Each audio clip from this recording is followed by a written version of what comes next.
Especially Pushkar ಭಾಗ ಅಲ್ಲಿ largely connected to Venus, moon and Jupiter ನಕ್ಷತ್ರಗಳು ತುಂಬಾ ಕನೆಕ್ಟ್ ಆಗಿರುತ್ತೆ.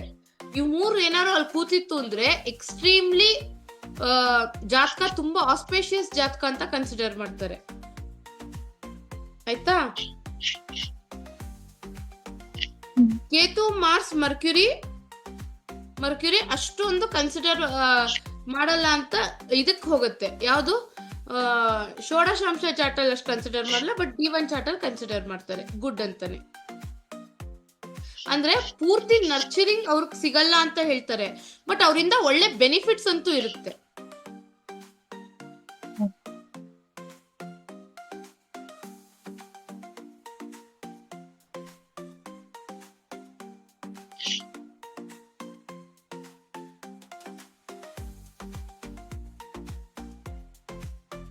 ನೆಕ್ಸ್ಟ್ ಮೃತ್ಯು ಭಾಗದಲ್ಲಿ ಯಾವ್ಯಾವ ಗ್ರಹ ಏನಾರು ಆ ನಕ್ಷತ್ರದಲ್ಲಿ ಪಾದದಲ್ಲಿ ಕೂತಾಗ ಆ ಸಂದರ್ಭದಲ್ಲಿ ನಮ್ಗೆ ತುಂಬಾ ಪೇನ್, ಸಫರಿಂಗ್ ಎಲ್ಲ ಜಾಸ್ತಿ ಆಗತ್ತೆ ಅಂತ ಹೇಳ್ತಾರೆ ಆ ಡೆಸ್ಪಾಸಿಟರ್ ಎಲ್ಲಿ ಹೋದಾಗ. ಅದು ಆಯ್ತಾ? ತುಂಬಾ ಇಂಟೆನ್ಸ್ ಟ್ರಾನ್ಸ್ಫಾರ್ಮೇಶನ್ಗೆ ಸಹ ಒಂದೊಂದ್ಸತಿ ಕಾರಣ ಆಗತ್ತೆ. ಮತ್ತೆ ಆಕ್ಸಿಡೆಂಟ್ಸ್ ಆಗಿರ್ಬೋದು, ಪೇನ್ ರಿಲೇಟೆಡ್ ಲಾಸಸ್, ಪೇನ್, ಎಲ್ಲ ದುಸ್ಥಾನಗಳ ಎಲ್ಲ ಆಕ್ಟಿವಿಟೀಸ್ ಸಹ ಮೃತ್ಯು ಭಾಗದಲ್ಲಿ ಕೂರುತ್ತೆ. ಇನ್ನೊಂದೇನು ಗೊತ್ತಾ? ಇದ್ರಲ್ಲಿ ಏನ್ ಹೇಳ್ತಾರೆ ಅಂದ್ರೆ ಪುಷ್ಕರ್ ನವಾಂಶ ಏನಿರುತ್ತಲ್ವಾ, ಪುಷ್ಕರ್ ನವಾಂಶ ಅದು ನಕ್ಷತ್ರ ಪಾದಗಳಲ್ಲಿ ಅಲ್ಲಿ ಅಸೆಂಡೆಂಟ್ ಇಂದ ಎಷ್ಟನೇ ಮನೆ ತಗೊಂಡ್ರು ಪುಷ್ಕರ್ ನವಾಂಶ ಯಾವುದೇ ಮನೆ ಇದ್ರು ಚೆನ್ನಾಗಿ ಕೊಡುತ್ತೆ. ಅಂದ್ರೆ ಈಗ 6, 8, 12 ಅಲ್ಲಿ ಇದ್ರು ಅಲ್ಲಿರೋ ಪಾಸಿಟಿವ್ಸ್ ನ ಫಸ್ಟ್ ಕೊಟ್ಟು ನೆಗೆಟಿವ್ ಸಹ ಕೊಡುತ್ತೆ. ಆದ್ರೆ ನೆಗೆಟಿವ್ ಟೈಮ್ಸ್ ಅಲ್ಲಿ ನಮ್ಗೆ ಪೋಷಣೆ ಮಾಡಕ್ ಯಾರು ಸಿಗ್ತಾರೆ.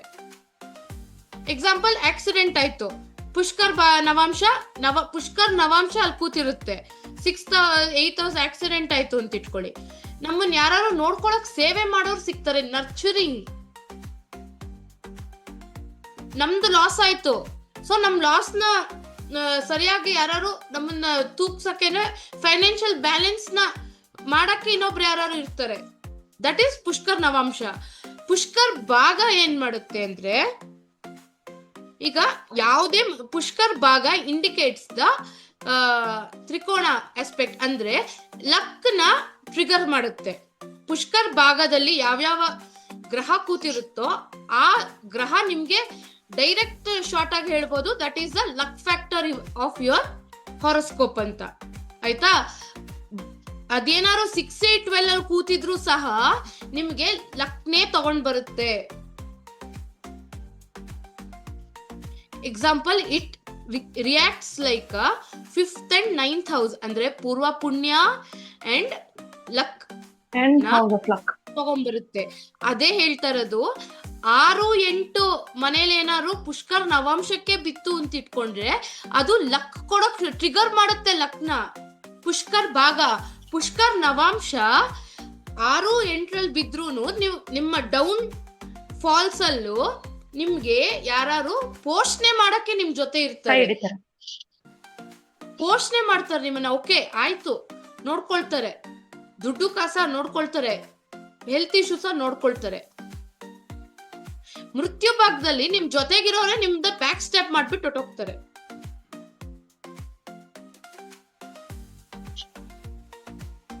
ಆಯ್ತಾ ಮ್ಯಾಮ್? ನಿಜ ನಂಗೆ ಅರ್ಥ ಆಗಿಲ್ಲ ಮ್ಯಾಮ್. ಯಾವುದು? ನನ್ಗೆ ನೀವು ಈ ಪಾದಗಳಿಗೆ ಹೇಳಿದ್ದು ಓಕೆ ಮ್ಯಾಮ್, ಒಂದ್ ಲೆವೆಲ್ಗೆ ಅರ್ಥ ಆಯ್ತು.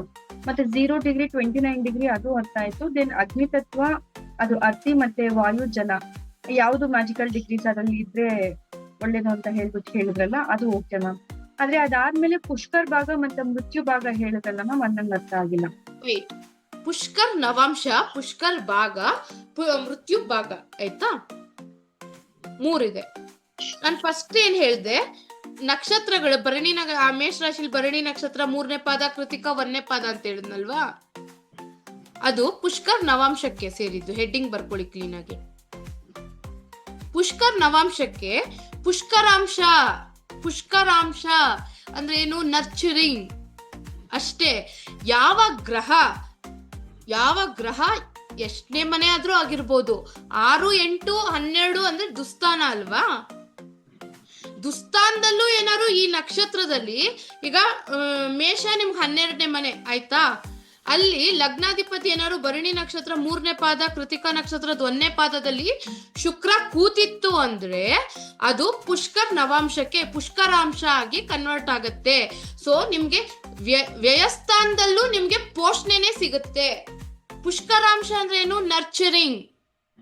ಸೊ 12th house ಅಲ್ಲೂ ನಿಮ್ಗೆ ನರ್ಚರಿನೇ ಸಿಗುತ್ತೆ. ಸೊ ಹಾಸ್ಪಿಟಲೈಸ್ ಅಲ್ಲಿ ನಿಮಗ್ ಟ್ರೀಟ್ ಮಾಡೋರು, ಈಗ ನನಗೆ ಲಗ್ನಾಧಿಪತಿ ಪುಷ್ಕರಾಂಶ ಬಿದ್ದಿದೆ ಆಯ್ತಾ, ಸೊ ನನಗೆ ಹಾಸ್ಪಿಟಲ್ ಇದು ಅಂತನೂ ಆದ್ರು ನಂಗೆ ತುಂಬಾ ಒಳ್ಳೆ ಏನ್ ಹೇಳ್ತಾರೆ ಟ್ರೀಟ್ಮೆಂಟ್ಸ್ ಚೆನ್ನಾಗಿ, ಅದು ತುಂಬಾ ರಿಲ್ಯಾಕ್ಸ್ಡ್ ಆಗಿ ಸಿಗುತ್ತೆ, ಪೋಷಣೆ ಮಾಡೋ ತರ ಅನ್ನೋ ತರ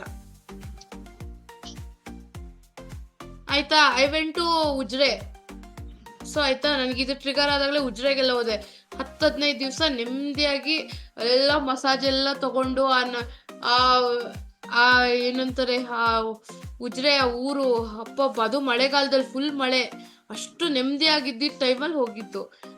ತುಂಬಾ ಚೆನ್ನಾಗಿತ್ತು ಆ ತರ ಮೂಮೆಂಟ್.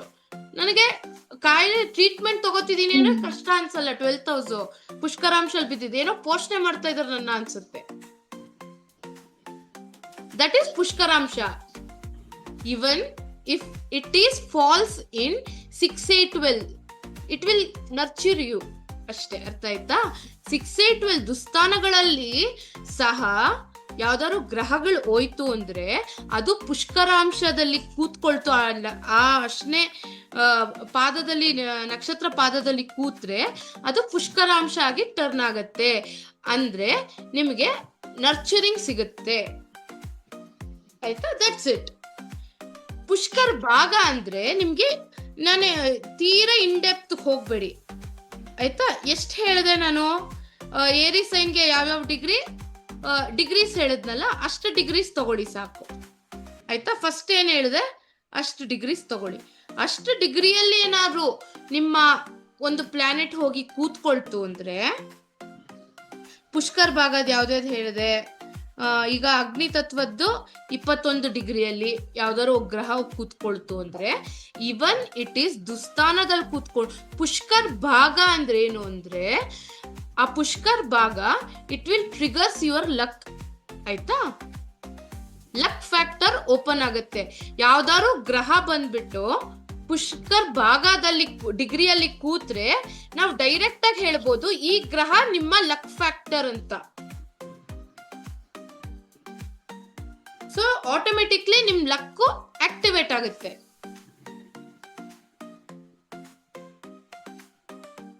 ಆ ಪರ್ಟಿಕ್ಯುಲರ್ ಮನೆ ಯಾವ್ದಿರುತ್ತೋ ಆ ಒಂದು ಮನೆಯ ಅದನ್ನೇ ದುಸ್ಥಾನದಲ್ಲಿ ಕೂತಿದ್ರು ಇಟ್ ವಿಲ್ ಆಕ್ಟ್ ಲೈಕ್ ಪೂರ್ವ ಪುಣ್ಯ 9th house 5th house ತರ ಆಕ್ಟ್ ಮಾಡಕ್ ಶುರು ಮಾಡ್ಬಿಡುತ್ತೆ. ಲಕ್ನ ತಗೊಂಡ್ 8th house ಅಲ್ಲೇ ಇತ್ತು ಅನ್ಕೊಳ್ಳಿ, ಇನ್ಶೂರೆನ್ಸ್ ಎಲ್ಲ ಕ್ಲೈಮ್ ಆಗ್ಬಿಡುತ್ತೆ ಆಯ್ತಾ. ಇನ್ಶೂರೆನ್ಸ್ ಬರುತ್ತೆ, ಆನ್ಸೆಸ್ಟರ್ಸ್ ಪ್ರಾಪರ್ಟಿ ಬಂದ್ಬಿಟ್ಟಿರುತ್ತೆ. 6th house ಆಯ್ತಾ, ಲೋನ್ ಬೇಗ ಸ್ಯಾಂಕ್ಷನ್ ಆಗ್ಬಿಡುತ್ತೆ, ಲೋನ್ ಬೇಗ ತೀರ್ಬಿಡುತ್ತೆ.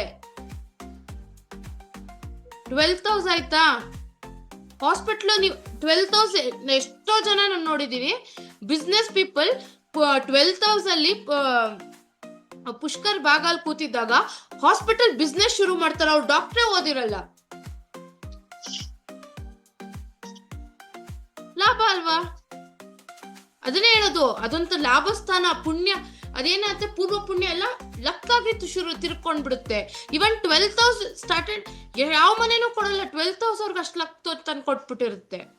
ಎಕ್ಸಾಂಪಲ್ 12th house ಅಲ್ಲಿ ಏನಾದ್ರು ಬಿತ್ತು ಅಂದ್ರೆ, ಈಗ ಮಾಮೂಲಿ ಎಲ್ಲಾ ಮನೇನು indicates the good well. 4th ಚೆನ್ನಾಗಿದೆ 5th ಚೆನ್ನಾಗಿದೆ ಅನ್ನೋದ್ರಲ್ಲಿ ಏನಿಲ್ಲ. ನಾನು ಹೇಳ್ತಿರೋದು ನೆಗೆಟಿವ್ ಸಹ ಇಷ್ಟು ಲಕ್ ಟ್ರಿಗರ್ ಮಾಡುತ್ತೆ. ಯಾಕೆ ಅಂದ್ರೆ ಅಲ್ಲಿ ಕೂತಿದ್ರೆ ಇದು 1st house ಅಲ್ಲೂ ಕೂತಿರ್ಬೋದು, 2nd house ಅಲ್ಲೂ ಕೂತಿರ್ಬೋದು. ನಾನು ಯಾಕೆ ಸ್ಟ್ರೆಚ್ ಮಾಡಿ ನೆಗೆಟಿವ್ಸ್ ಹೇಳ್ದೇನ, ಅದನ್ನು ಪಾಸಿಟಿವ್ ಆಗಿ ಲಕ್ ಟ್ರಿಗರ್ ಮಾಡುತ್ತೆ. ಪಾಸಿಟಿವ್ ಆಗ್ತಾನ ಆಯ್ತಾ. ಅಂದ್ರೆ ಆ ಮನೆಯ ಅಂಶಗಳು ಏನೇನಿದೆ ಅದ್ರಲ್ಲಿರೋ ಇನ್ಸೈಡ್ಸ್, ಅದಕ್ಕೆ ಹೇಳೋದು ಆ ಒಂದು ನೀವು ಭಾಗಗಳನ್ನ 6ನೇ ಮನೇಲಿ ಏನೇನೆಲ್ಲ ಇಂಡಿಕೇಟ್ ಮಾಡುತ್ತೆ ಅಂತ ಓದ್ಕೊಳ್ಳಿ. ಆ 6ನೇ ಮನೇಲಿ ಇರೋದೆಲ್ಲ ಪಾಸಿಟಿವಿಟೀಸ್ ಏನಿದೆ ಅದೆಲ್ಲ ಜಾಸ್ತಿ ಇನ್ಕ್ರೀಸಸ್ ಮಾಡಿ ನಿಮ್ಗೆ ಒಂದು ಏನ್ ಹೇಳ್ತಾರೆ ನಿಮ್ಗೆ ಅದ್ರಲ್ಲಿ ಲಾಭ ಏನೇನಿದೆ ಅಷ್ಟನ್ನ ತಂದ್ಕೊಡುತ್ತೆ ಲಕ್ ಅದ್ರಲ್ಲಿ. ಪುಷ್ಕರ್ ನವಾಂಶ ಅಂದ್ರೆ ನಿಮಗ್ ಪೋಷಣೆ ಮಾಡುತ್ತೆ ಆ ಮನೆ. ಪುಷ್ಕರ್ ಭಾಗ ಅಂದ್ರೆ ಲಕ್ ತಂದ್ಕೊಡುತ್ತೆ ಆ ಡಿಗ್ರಿ. ಅರ್ಥ ಆಯ್ತಾ? ಪೋಷಣೆ ಮಾಡುತ್ತೆ, ಲಕ್ ತಂದ್ಕೊಡುತ್ತೆ. ಅರ್ಥ ಆಯ್ತಾ?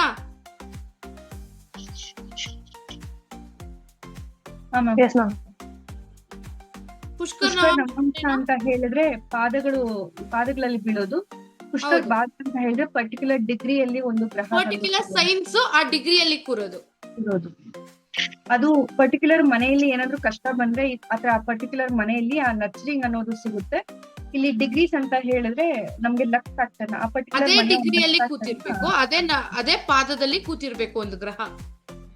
ಸೊ ಇವಾಗ ನೀವು ಹೋಗ್ತಿದ್ದಂಗೆ ನೀವೇನ್ ಮಾಡ್ತೀರಾ ಅಂದ್ರೆ ಎಲ್ರು ನಿಮ್ ಚಾರ್ಟ್ ಅಲ್ಲಿ ನೋಡಿ ಈ ಡಿಗ್ರಿಲ್ ಕೂತಿದ್ಯಾ, ಈ ಪಾದದಲ್ಲಿ ಕೂತಿದೆ ಅಂತ ಚೆಕ್ ಮಾಡ್ಕೊಳ್ಳಿ. ಯಾರಿಗಾರು ಕೂತಿದ್ರೆ ಎಷ್ಟನೇ ಮನೆ ಅಧಿಪತಿಯ ಡೆಸ್ಪಾಸಿಟರ್ ಯಾರು ಅಂತೆಲ್ಲ ಹಾಕಿ. ಆಯ್ತಾ? ಸೊ ಮ್ಯಾಮ್ ಪರ್ಟಿಕ್ಯುಲರ್ ಪಾದದಲ್ಲಿ ಕೂರ್ಬೇಕು, ಬೇರೆ ಪಾದದಲ್ಲಿ ಈ ಡಿಗ್ರಿಯಲ್ಲಿ ಆಗಲ್ಲ. ಪರ್ಟಿಕ್ಯುಲರ್ ಡಿಗ್ರಿಯಲ್ಲಿ 21 ಡಿಗ್ರಿ ಅಂದ್ರೆ 21 ಡಿಗ್ರಿಲೇ ಇರ್ಬೇಕು ಮೇಷರಾಶಿಲಿ. ಆಯ್ತಾ? ಮೇಷರಾಶಿ ಭರಣಿ ನಕ್ಷತ್ರದ 3ನೇ ಪಾದನೇ ಇರ್ಬೇಕು, ಒಂದೇ ಆಗಿರ್ಬೇಕು. ಎಕ್ಸಾಕ್ಟ್ ಆ ಪಾಯಿಂಟ್ ಎಕ್ಸಾಕ್ಟ್ ಇದ್ರೆ ಮಾತ್ರ 20.5 20.7 ಆತರ ಇದ್ರೂ ಕನ್ಸಿಡರ್ ಮಾಡಕ್ ಆಗಲ್ಲ.